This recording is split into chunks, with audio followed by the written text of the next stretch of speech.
kita bukan mencari label tapi kita dicari waktu itu. Jadi Sony Music pertama buka itu ya Bima yaitu Baby Romeo, Riff, Arwana, itu 3 tuh Sony Music.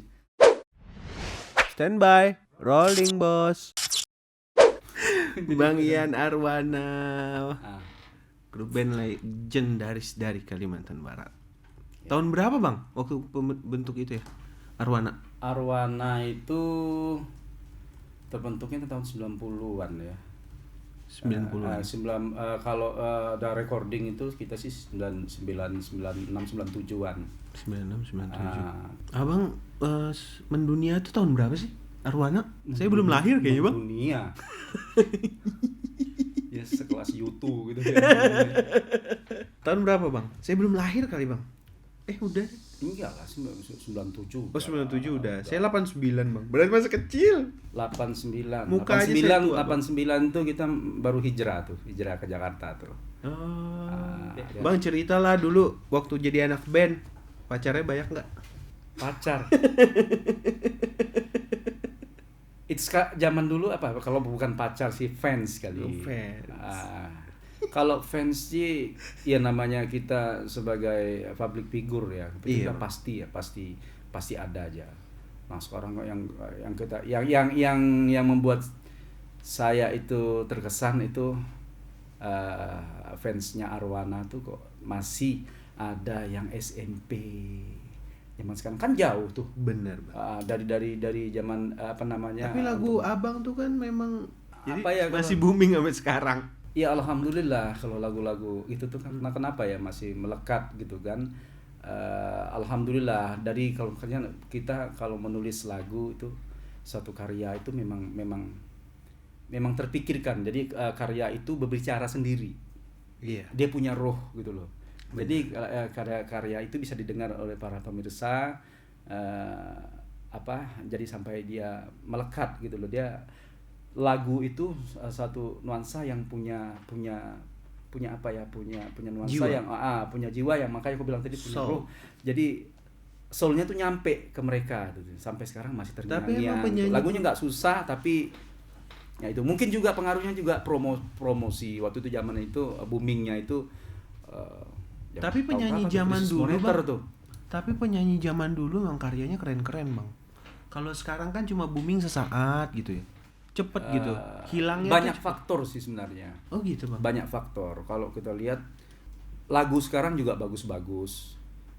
Kita nggak menutup mungkin bukan karena persaingan, karena apa ya? Mungkin dia punya ciri khas. Dari musik, dari vokal, ya kan, dari tongkrongan itu udah pasti. Cuma kalau di zamannya itu zaman dulu tuh memang berasa sih ya.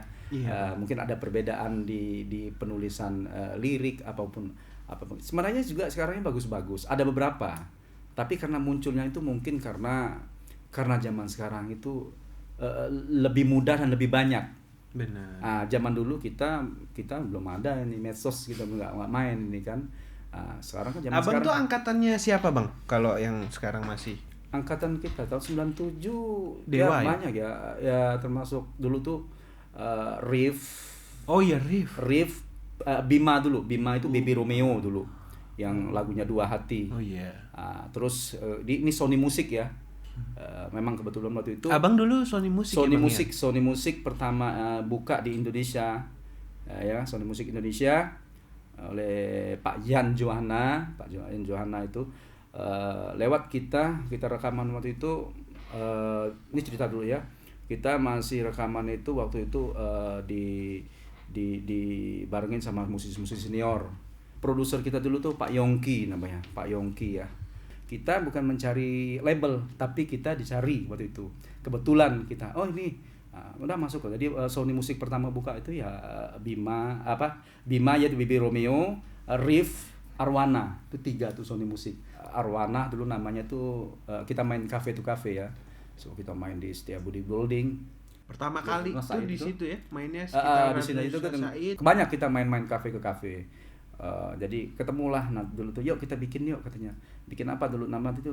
Kita bikin grup namanya Knuckle jadinya.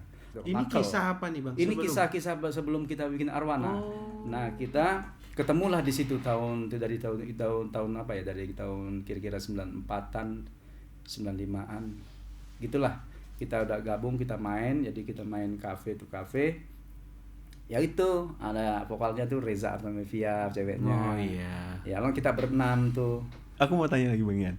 Menurut Bang Ian, anak-anak zaman sekarang yang berkarya di musik ya, khususnya anak Indonesia, sebenarnya ketinggalan banget gak sih sama persaingan industri musik di luar negeri? Contoh kayak misalnya Agnes Monica sekarang kan sampai keluar gitu ya. Maksudnya keluar negeri. Iya, ya. sampai keluar negeri kayak gitu. Terus ada siapa yang juara di Jerman tuh? Anggun juga. Terus ada yang cowok tuh. Edi Baskoro apa? Bukan. bukan Itu anak SBY. Itu siapa? Sandi Sandoro. Sandi Sandoro. Kan suara-suaranya tuh nggak kalah jauh tuh Bang ya. Iya. Cuman kalau kita lihat dari kalau Anggun memang dia, kenapa dia bisa go internasional? Mungkin dia udah merambat, mungkin dia ada ke mana? Ke si Anggun Australia. Nah, dapat mungkin suaminya itu yang bule.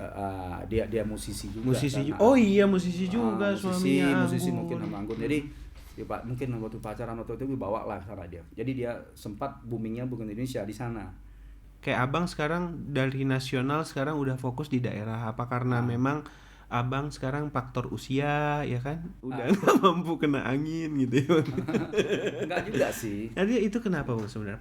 Kalau ke daerah itu memang aku kepengen lagi, mungkin ada juga ya sekarang tidak aja Yudi Caniago, dia juga kepengen untuk mengangkat nama daerah lagi. Di Jakarta pun gitu, kita tetap Arwana tetap mengangkat nuansa Kalimantan gitu loh. Nah itu kenapa kita berusaha untuk sampai sekarang pun ya itu alasannya kita kembali ke daerah lagi, bukan berarti kita lepas dari itu. Kita bisa nanti Arwana kemarin kan gabung dan kita 90-an festival kita main dong sama Michael Turok dan Vertical Horizon. Kita satu panggung malahan kan. Mantap. Ada God Bless, ada segala macam tuh kan. Nah, kita diundang lagi, kita gabung tuh. Tapi kalau yang di daerah ini kita masing-masing, mungkin Wansyah dia juga bikin Wansyah dia kan di seorang arranger juga. Arwana tuh sampai arranger, Henry juga begitu. Kembali ke daerah. Nah, kebetulan kemarin teman-teman juga Yudi juga sempat membikin hit single untuk launching kemarin Sultan Hamid II. Lagu ya itu mungkin kita Arwana juga misi sebagai Arwana bisa naik lagi kan. Itu mungkin dari situ. Ya itu Yudi kan dia seorang pencipta lagu juga kan. Sama gitu sama kita juga. Makin kita berkarya masing-masing dulu di daerah. Nanti kalau untuk Arwana harus ada harus ada sesuatu lah buat Arwana. Jadi kita nggak, kalau yang lain sih bebas gitu. Jadi alasannya kita kenapa ke daerah, sebenarnya ke daerah ya ada sih yang mau kita kerjain. Kalau karena kan di Jakarta kan kita kan sempat zaman pandemi ini kan nggak bisa ngapa-ngapain. Susah banget. Teman-teman yang lain semua Jakarta Bang. Juga, semua. Tapi di Kalimantan masih bisa kita. Benar. Nah, karena kita kan termasuk lah kita kan bilang ya enggak separah di sana lah. Sana kan di sana pusat pandemi. Bisa dibilang kayak gitu. SBB-nya segala macam kan. Bang Ian, harapan Bang Ian untuk anak-anak muda yang mau berkarya di musik, apa ini bisa jadi industri yang menciptakan lapangan pekerjaan yang baik untuk generasi muda? Kalau di Kalimantan ini sebenarnya banyak sekali musisi-musisi talenta yang benar-benar musisi yang punya bakat yang luar biasa gitu loh kan. Kalau kita mau liatin, adain idol dong Bang, khusus Pontianak. Nah ya semacam itu. Makanya sekarang saya juga mempersiapkan itu gitu loh. Diam-diam saya mempersiapkan itu untuk wadah. Cuman wadah ini memang belum ada gitu loh. Yang ada itu persiapannya di kafe dan mereka mainin cover lagu-lagu, main lagu-lagu, kita bikin lagu-lagu lain gitu kan. Mungkin masa-masa itu buat referensi buat mereka. Wah, gue bisa main lagu ini. Mereka pelajari lagu-lagu ini sampai mereka bisa berkarya sendiri. Nah itu daya cipta karya itu yang belum ada di Pontianak, yang maksudnya di Kalimantan Barat ini. Nah, karya sendiri ini yang jadi semangat untuk menjadikan seorang musisi atau ini lo gue.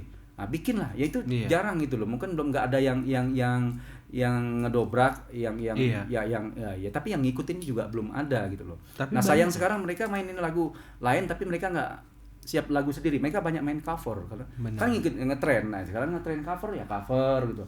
Coba bikin lagu sendiri, nyanyiin lagu sendiri. Itu harapan dan pesan abang. Pesan saya. Dan sekarang itu kan ada hak cipta sebenarnya. Benar. Itu kan. Sekarang bang, kalau abang diangkat jadi duta musik Kalimantan Barat, hal pertama yang abang lakuin apa?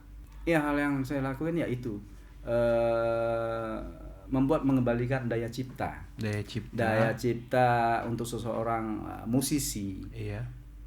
Ya kamu, kalau misalnya kita pertunjukan di dalam satu panggung lah, konser lah, apa segala macam lah, atau di kafe apalah, kita bikin sesuatu tempat yang mereka kamu harus bawain lagu 3 lagu ataupun berapa lagu, satu grup band karya sendiri.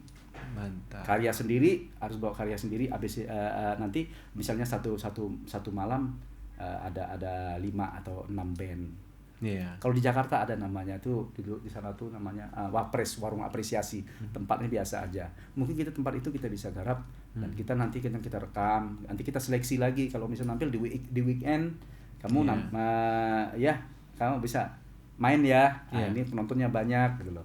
Main. Nah, di situ kita bisa kira karya cipta sendiri mulai. Nah, kita kasihkan lagi buat mereka layoutnya apa gitu kan. Nanti kita bikinkan album kompilasi buat mereka, naikkan mereka, bikin video klip yang bagus. Kalau mereka ini kan salah satu kan semua kita kan seleksi itu dari dan misal mungkin dari kabupaten kan banyak band, tapi kan kalau dia ngeband dengan lagu-lagu cover atau lagu-lagu apa legend 90-an 60-an 70-an 90-an 80-an mereka main sampai lagu kekinian. Mereka bisa gitu loh main kan, tapi mereka belum mainin karya sendiri, aneh gitu loh.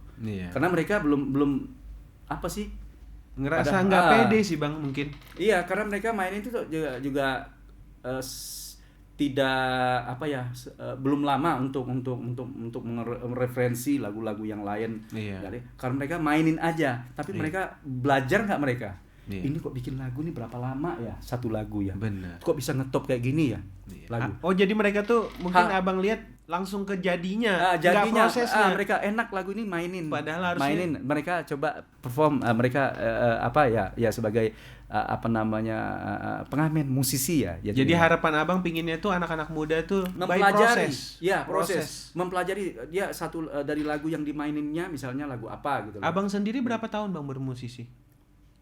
Wah, kalau musisi aku ya lumayan sih dari 30 SD, tahun dari kecil.